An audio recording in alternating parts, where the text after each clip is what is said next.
Hi friends, this is Rakesh from Let's Make Learning Simple channel. Now we are going to see how we can reduce income tax using National Pension Scheme. So National Pension Scheme is not a investment process, it's just a retirement benefit. So if you are saving, if you are depositing some small amounts at this stage, then you can get some lump sum amount after retirement.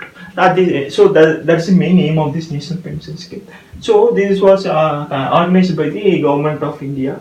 So these are the National Pension Scheme is divided into three sections: Section 80CCD1, Section 80CCD2, Section 80CCD1B. So under Section 80CCD1, the employee contribution up to 10% of basic salary plus DNS allowance.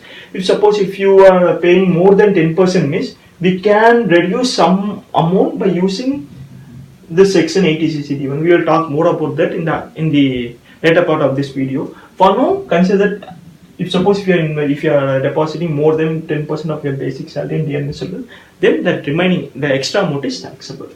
So if you are self-employed, then you can also benefit. You can also claim the exemption for under this section.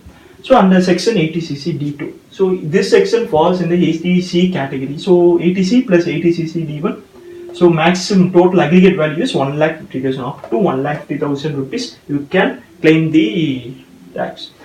So under Section 80CCD2 is a special section. Here the employer's contribution. So basically government company employers contribute to the employees. So up to 10% of basic salary plus DA is not taxable. So this is not part of the Section 80. So this is a separate section. Here self-employees cannot claim this, cannot use this section.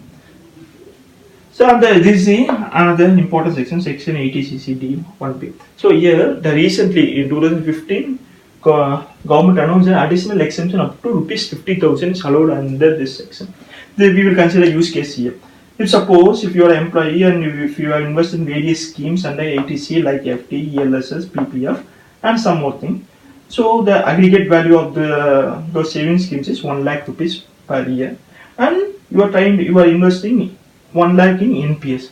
Then if you put this 1 lakh here in this section, the maximum limit is 50,000.